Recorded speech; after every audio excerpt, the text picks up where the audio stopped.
morning, everyone. I'm Nicholas Johnson. I'm the publisher of Axios. Thank you so much for being here today on day 2 of Axios House during an awesome climate week. We're very grateful for you taking time out of the day to join us. We're also hugely grateful for our partners. Nothing we do at Axios is possible without the support of our partners. The investments we make in journalism around the United States, great houses and conversations like this. So huge thanks to Salesforce to making today's conversation possible. And I'm very excited to welcome to the Axios stage from Salesforce their Senior Vice President of Impact, Sonia Norman, and Vice President and Head of Public Affairs and Strategic Relations, Margaret Taylor. Sonia and Margaret, welcome to Axios House. Hello. Have a seat. Usually, let's start big picture. So usually when I'm on the stage at Climate Week, I am talking to energy companies. Salesforce is not an energy company. So maybe this is for you, Sonia. Tell us, why you're here and why this conversation is important to Salesforce. Yeah, absolutely. Well, as you know, Salesforce is leading CRM, and we're poised to be leading agentic AI company. And AI, as the previous conversation told us all about, requires energy and water and natural resources. So really the future of AI is sustainable AI. That's how we're going to figure out how to scale AI responsibly.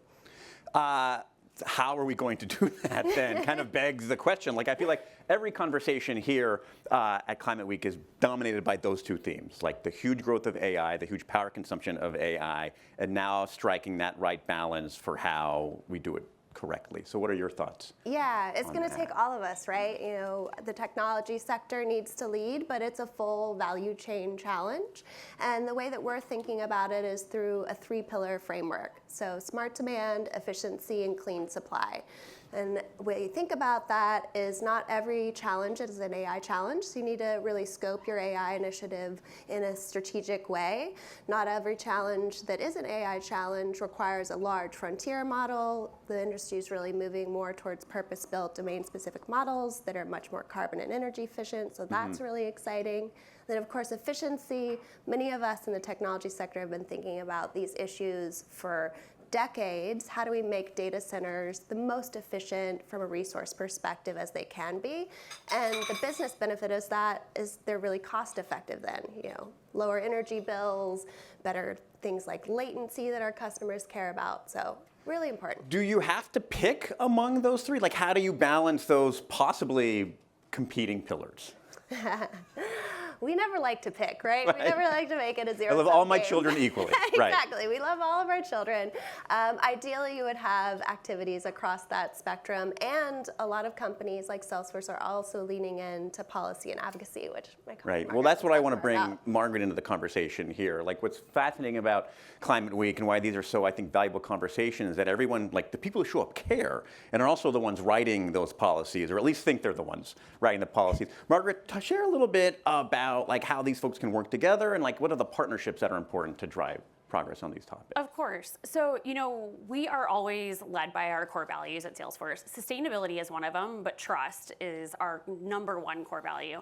And I think when we think about public policy, you have to lead from that place. That's how we show up when we talk to policymakers. That's, when we go into an elected official's office and we want to engage and say, when the EU AI Act was being written, that's how we come to the table.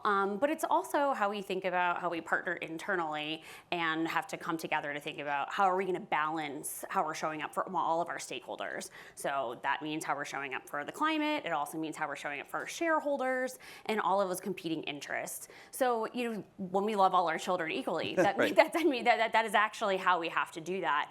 And, we're here at Climate Week, but we're also here for UN General Assembly. And that is exactly the core of that, is that multi-stakeholder process. What does that partnership look like then internally? It was interesting, it's not just a policy person, it's not just a sustainability person, you're both here. Tell us a little bit about this buddy comedy that you folks have and how that radiates outward, both for partners in the community here for climate, but then also globally for the UN. Yeah, well, tonight we're going to have a comedy show. You're all invited. No.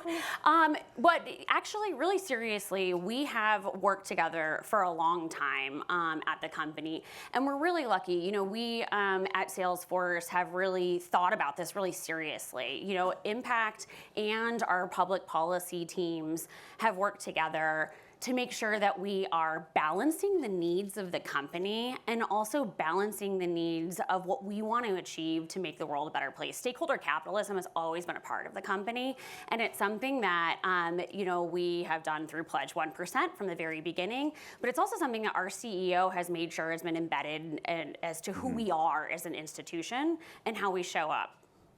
I wonder if you could share a little bit what's working. Like, are there policies that are moving the needle? Are there things that, like, you folks are working on, things that you hear about as you wander the streets here at Climate Week? What is, like, we should keep an eye on? Sonia and I were actually talking about this morning at coffee. We talk a lot about AI policy because there's so much going on in the last 18 months. But one thing that's really important is AI policy is not just what's happened in the last 18 months with things like EU AI Act or what's going on in US states or even the AI executive order. We just heard from Christoph Beck about water issues and things like that. When we think about AI, there's a lot of issues that have been going on. What about our energy grid resiliency, something that Sonia's team's been leading on in partnership with the public policy team at Salesforce for a long time. Like, these are real issues we have to think about that are not just AI specific, but things that are going to impact our future 10 years ago and 10 years in the future. So we have done things like support RTOs for Western states in the past, and those are things that we're going to continue to have to do. It's not just about AI, but it's exacerbated. It's not like AI started and all of a sudden now we care about sustainability and Correct. Energy use. You've been thinking about this more than 18 months. Exactly. Sonia, what are the things that you're looking at? I would just add that for companies like ours to show up credibly and to build that trust with policymakers and regulators, you really have to have skin in the game, right? And so having over a decade of both sustainability and AI leadership has given us the credibility to go not only articulate our position, but actually help educate these folks. Everyone's learning together around AI, and a lot of policymakers don't have the baseline knowledge that they need to think about these issues that are so nuanced. Education comes up a lot, and so I want to pivot that a little bit to, like, what's the homework for folks listening here in the room or online? Like, what should they take away from this conversation? How can they be a force for good when they go back to their companies, their agencies, their countries? Yeah, I'll start, and I'm sure Margaret has a perspective as well. The way that we think about how companies should engage on impact issues is really through materiality. Who are you? What kind of business do you have? What's your sector? How do you show up in the world? And for us, like I mentioned, as a technology company, we need to have an answer for sustainable AI. We've been working on these issues for a long time. For a food and beverage company, they're probably going to lean into other issues. So think about who you are and use your superpower, what you're best at. There are so many issues. You can't do everything. Yeah. You really have to focus. What about you, Margaret? Yes, absolutely. I think being authentic is the most important piece of that because you can't do everything. And so also find a coalition that works for you and really dive in there because you can't do it alone. And that's the whole spirit of this week. So the advice is to be a little thoughtful about it. What might work for one type of company or one type of organization might not work for you because you're in a different line of business. Well, let's spin this forward a little bit as we think about the challenges, but then like all that you've learned and how you work with folks here. Like, what makes you optimistic about figuring this out?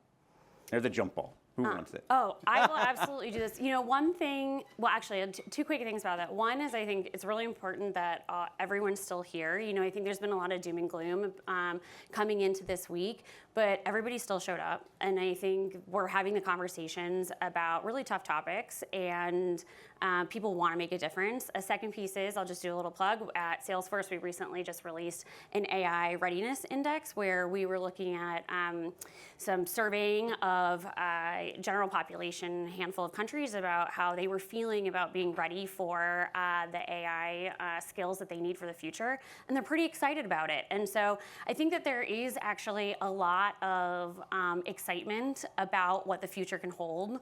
And so if we can harness that, there's so much that we can really do together. What's your mood when walking around the streets? I mean, you've got a packed week here. Like, what is the sense of people's optimism around the topic? Yeah, one of the pillars of our sustainability strategy is to support what we call ecopreneurs. Right. So entrepreneurs focused on social and environmental issues.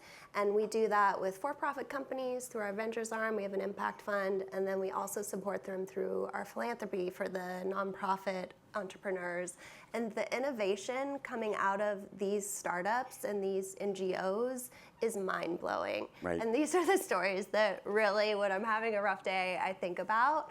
One of my favorite from our ventures portfolio is a company called Pano AI, and they're doing early wildfire detection. And if you think about it, this is a perfect, going back to that smart demand, it's a perfect use case for computer vision and generative AI, because humans cannot be everywhere where there's wildfire risk. But satellite imagery can capture that, flag that very quickly, and get responders out. And you're talking about potential avoidance of life loss, of course, reduction of damage, but also fire containment. So really important real-world impacts. And so when we see something like that that wasn't possible 10 years ago, suddenly being a game changer, I'm really inspired by that. I don't want to be a Debbie Downer before we end here, but I do want to just take a little bit of skeptical note. Like, we talked about all this optimism and all this collaboration. What do you think are the challenges that we have to overcome? Like, what are the things that are worried about that people should think about that we have to face to solve for this? Yeah, I would say the pace of just innovation is both the huge advantage, like we're breaking barriers constantly from a technology and what's possible perspective, but it also is hard to hold all of these factors when you're moving so quickly. We have to be really intentional. Like right now, we're poised to build new data center infrastructure to build up our capacity. Mm-hmm. We have to do that with clean infrastructure and build out more clean and you have to be able to do energy. it now. We that have can't to do be that now. 2 years from now. Margaret, you're locked in. What is top of mind for you? Yeah, I mean, from a public policy standpoint too, I mean, there is not all AI is the same. And so there is a lot of, we haven't always learned from lessons of the past with technology. And so, there's a lot that is often kind of whiplash coming out, and it's putting all AI in the same, as an enterprise software company, we are not the same as a consumer. And so, balancing innovation with protecting individuals is really challenging. And, we are hopeful that our friends in government can figure it out alongside us, and we're there to help. But that is a challenge we've got to figure out. And that's the job, back to pounding the pavement up and down the streets of Midtown during Climate Week at United Nations General Assembly. Before we get the hook here, I want to end on one fun thing, like we end all Axios newsletters on one fun thing. Let's do this one AI thing. I love asking people about their real AI use cases. So tell me a fun way, Margaret, we'll start with you, that you use AI in your life. Well, hopefully my husband's not watching this, because this evening I will be editing the ceremony. He is going to be officiating for his sister's wedding with Claude on the flight. So, sorry, Jordan. Robot wedding ceremony. I love that. We have a tradition on my team, actually Ashley's in the audience, helped kick this off. For everyone who has a birthday in my work team, we use Slack AI to compose a poem based on bullets you throw in about their best qualities and maybe their top projects for the year. And so it helps us be more creative and bring out our humor. How are they? Good poems? Mid at best. I do a lot of these, and I'm always surprised at the number of people who are using robots to write poetry. It is like a very common use case. Well, we'll add that to the list. Sonia, Margaret, thanks so much for being here. Huge thanks to Salesforce for making this conversation possible. We're going to take a very short break to refill coffee, grab more snacks, and then my colleague Ben Gaman will be up here to close the conversation. Thanks folks. Nick. Thank you.